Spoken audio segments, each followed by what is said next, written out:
At the hospital, waiting for my son's surgery results. My brother texted Dad's 60th tonight. Don't bring your kid, he'll ruin the vibe. I replied, understood. 2 hours later. The surgeon said my son was stable. I made one phone call.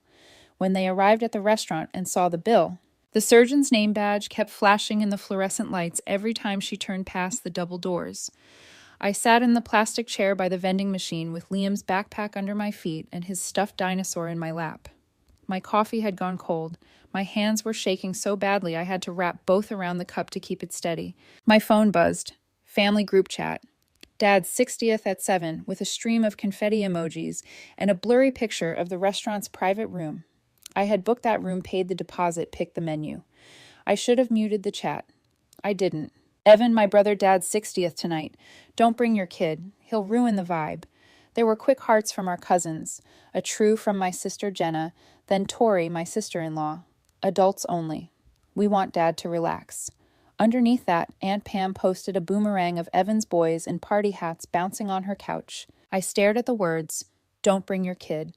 Not Liam, not his name. Your kid like he was a coat I could leave in the car. My throat tightened in that way it does when you're trying not to cry or yell. I could feel my pulse in my ears. I typed, understood. I put my phone face down. Across the hall, a TV was playing a daytime talk show with the volume way too high. A nurse I knew from nights gave me a sympathetic smile and slid a granola bar onto the seat beside me. He's still in recovery, she whispered. They'll be out soon. 2 hours later, the surgeon came out, cap line still on her forehead. Appendix was inflamed, but intact. We caught it early. He's stable. He's doing great. My whole body exhaled. He's great. Not ruined. Not a problem. I thanked her. I stayed there for a minute with my eyes closed, the dinosaur pressed to my chest, feeling my heart finally slow down. Then I picked up my phone and made one call. I'm Maddie, 37, Columbus, Ohio RN, on nights at Riverside. I'm good with charts and deadlines. I've always been good with money, not because I'm rich, but because I can make a budget stick. I'm a single mom to Liam 9. He's the kind of kid who says, excuse me, even when he doesn't need to. He sleeps with the window cracked for the sound of the wind. He draws little cities and then carefully labels the streets. My family calls me the responsible one. That meant I became the default wallet without anyone ever asking out loud. When Dad's truck broke down, I covered the $1.236 for the transmission until the tax refund. When Mom's internet got cut off, I put the $89.99 on autopay just for a month and then forgot to take it off for 3 years. When Evan was between jobs, I sent him $412 for his truck note for 3 months in a row. Jenna's bar prep, just a little help. That turned into $600 on my credit card for materials plus thanks sis and a winky face. It was easier than arguing, and honestly, I wanted us to be okay.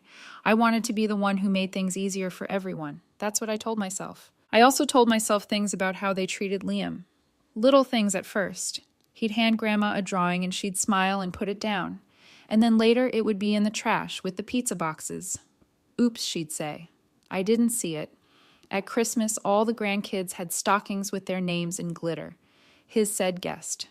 I said, oh, this must be a mistake. And Mom laughed and said, we ran out of the G's. He doesn't have a G in his name. At the 4th of July barbecue, there was a cousin's water balloon fight behind Grandpa's shed.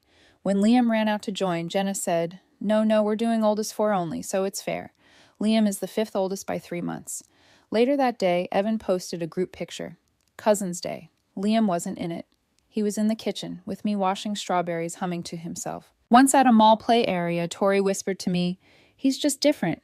You know how some kids don't fit the vibe. It's okay. Like he was a chair that didn't match her couch. They always called him your kid, not Liam, not our Liam.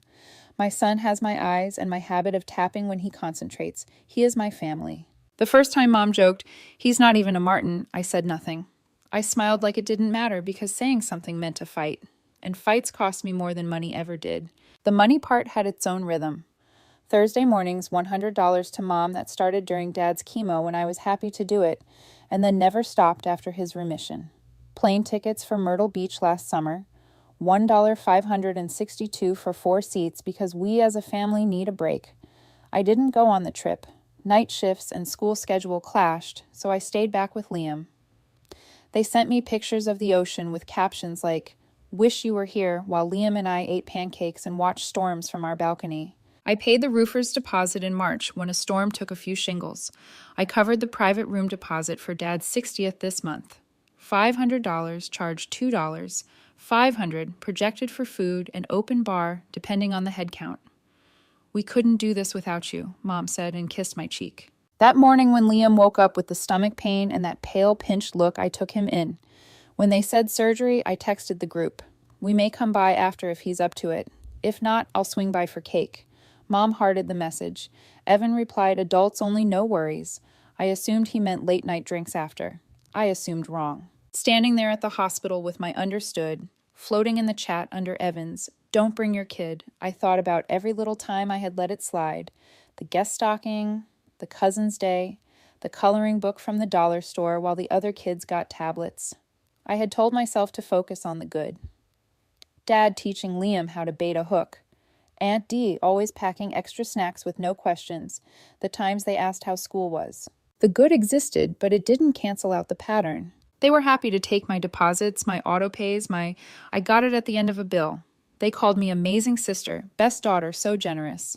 Meanwhile, my child was a vibe killer, not welcome at an event his mother had literally organized and financed. They'd been punishing me in little cuts, ever since I told them I wasn't getting back together with Liam's dad. Ever since I kept my last name. Ever since I said I didn't need a cosigner. Ever since I refused to move back home just for a year. It wasn't about one dinner. It was the sum of all of it. I felt stupid for not seeing it sooner. But sitting in a hospital chair next to a vending machine while my kids slept off anesthesia, the picture got clear. The surgeon left to check orders.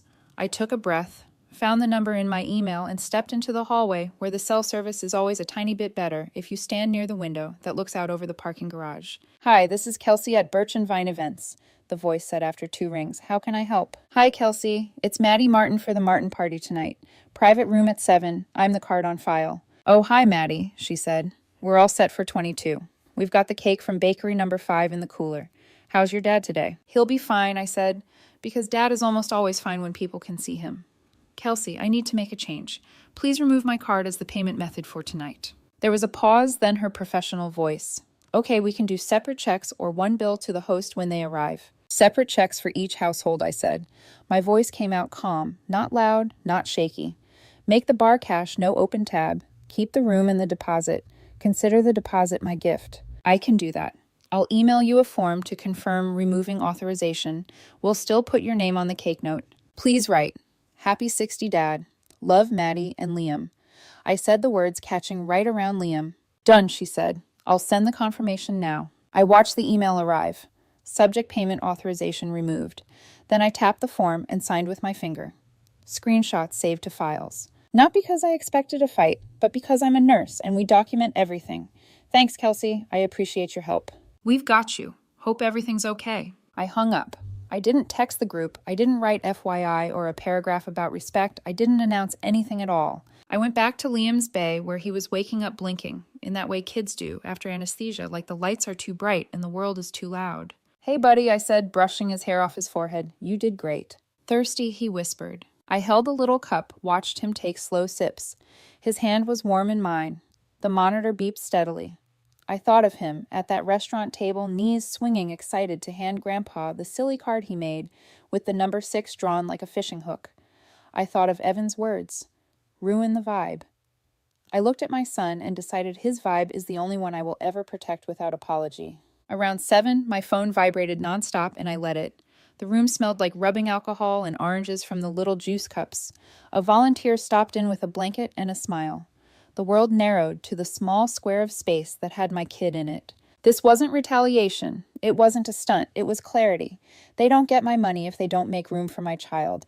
That's the cost of admission. Not an angry rule. A simple fact. At 7:12, a text from Aunt Dee popped up separate from the group. Saw that message. I'm sorry, honey. I'm here if you need me. Liam's okay, I wrote back. We're staying in. Good, she sent. I'll stop by tomorrow with muffins. The group chat kept bubbling. A cousin. Where are you? They're asking for card. Mom, where are you? A picture of the private room with the big window balloons I chose tied to the chairs, the cake box in the corner. I set the phone down again.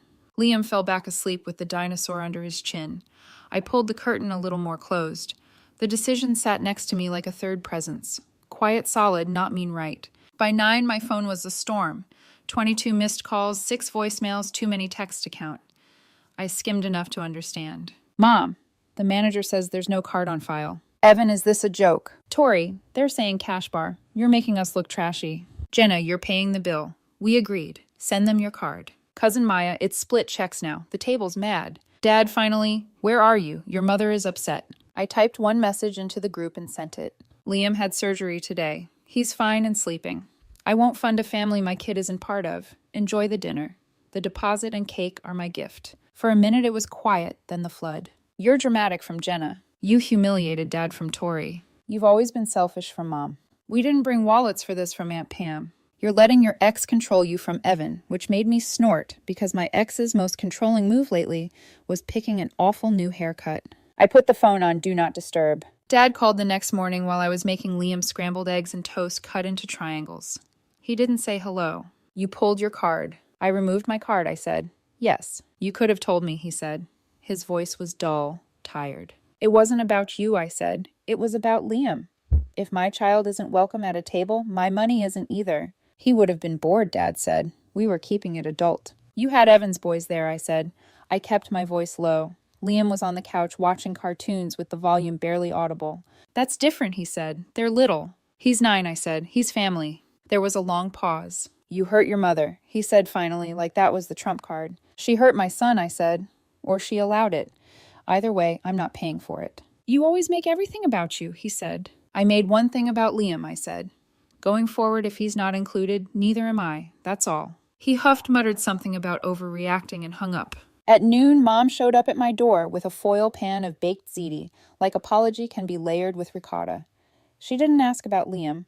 She started with, You embarrassed me. We looked like we couldn't afford dinner on your father's birthday. I put the ziti on the counter. How was the cake, I asked. It was fine, she said. You shouldn't have written his name on it. People ask questions. I felt something inside me go so still I could hear the refrigerator hum. Mom, I said, read my lips. I'm not your backup bank. I will not fund a family my kid isn't part of.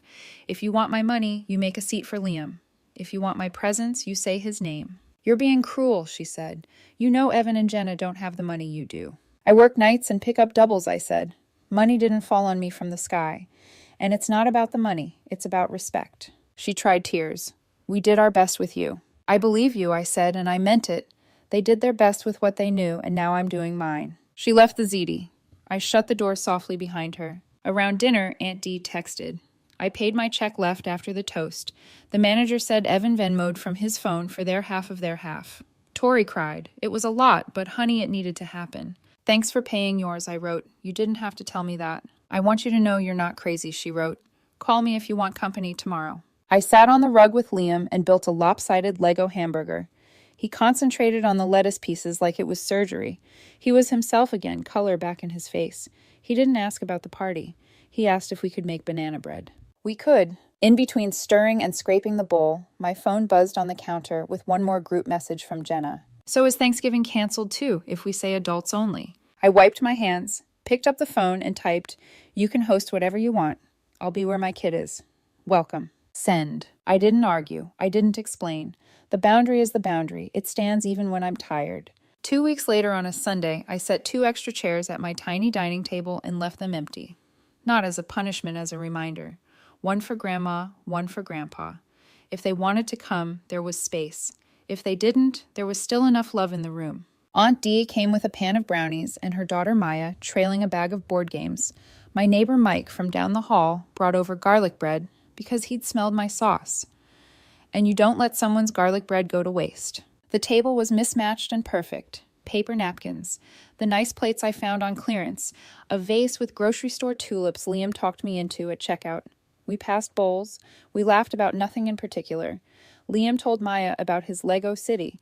She asked real questions, not oh neat, and he lit up. I caught him glancing at the empty chairs once. He didn't say anything. Neither did I. Some silences are gentle. After dinner, he pulled out a drawing he'd made while he was home recovering. It was a long table with lots of small circles for faces and a big cake on one end that said, Everyone welcome.